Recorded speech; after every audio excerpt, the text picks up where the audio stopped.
motherfucker back there is not real. Alright, Giants Nation, so in my last video, I said that I will explain to you guys why nobody is really a Daniel Jones fan.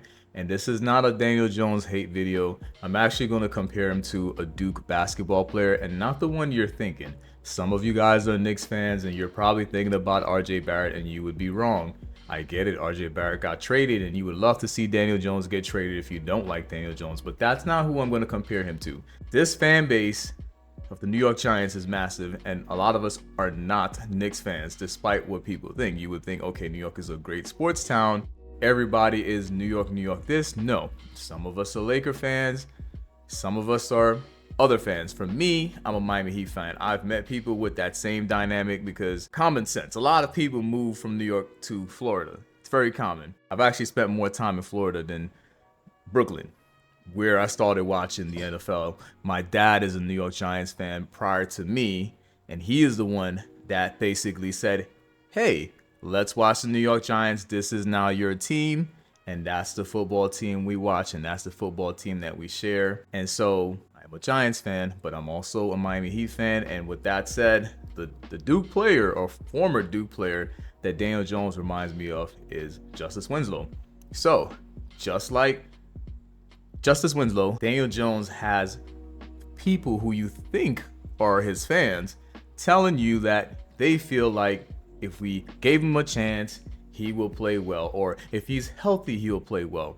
This was the same situation with Justice Winslow. But I feel like Justice Winslow, he was more, I'm not gonna lie, he was more terrible. And he was also injury prone too. And he missed a majority of 1 or 2 seasons, one with a shoulder injury.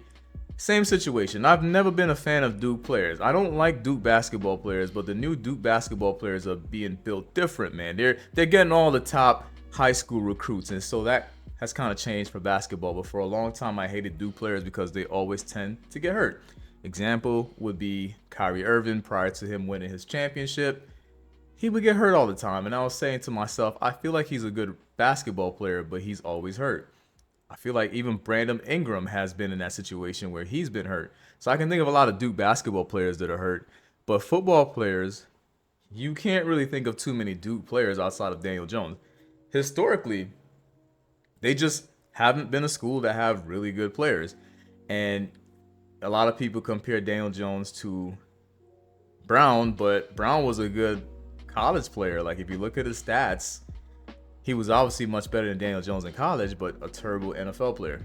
Daniel Jones, it just happens to be in a situation where, in my opinion, the people, the powers that be, they like him. So unlike some of the other quarterbacks who were better than him and drafted higher than him but are no longer on their teams, he's had a lot of second chances, as some people would say it. But it reminds me of Justice Winslow, because what ended up happening with Justice Winslow is that he eventually got traded.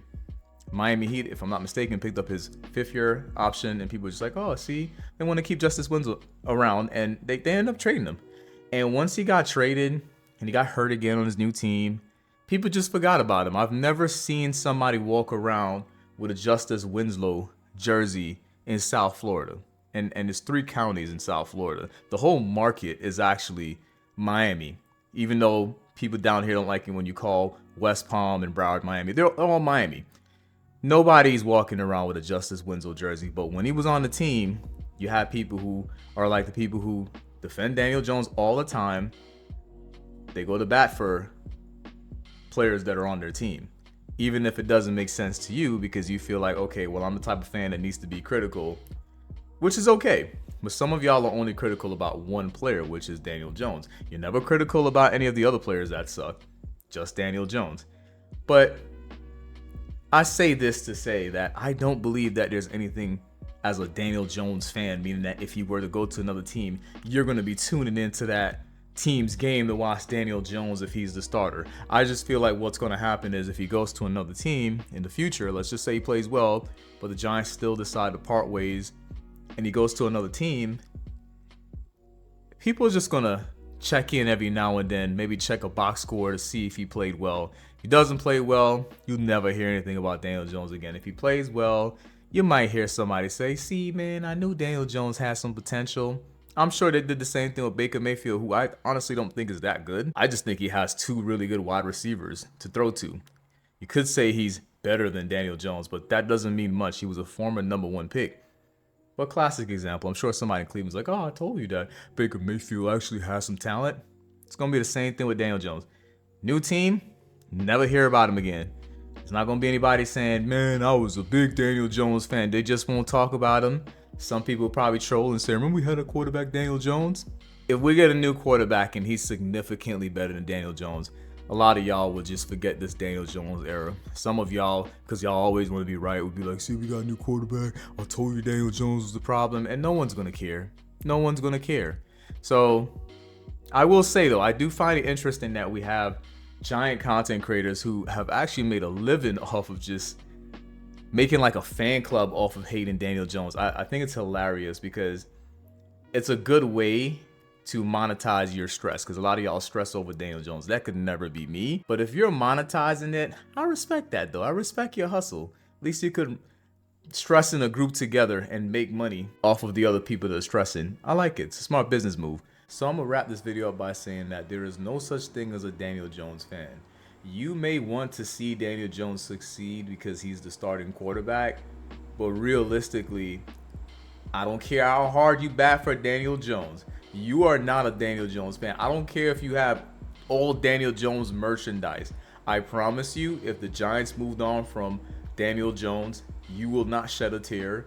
You will be rooting for the new quarterback, and you're going to be going hard for that quarterback. There is nobody that's going to be following Daniel Jones to a new team. This is no disrespect to Daniel Jones as the Giants starting QB. I'm not trying to throw any shade. I'm just telling you how I've seen it happen with other players that were in similar situations that people had hope for, but they were always injury prone or they just never panned out. This is going to end up the same way if next season doesn't go well for Daniel Jones and he's moved on from.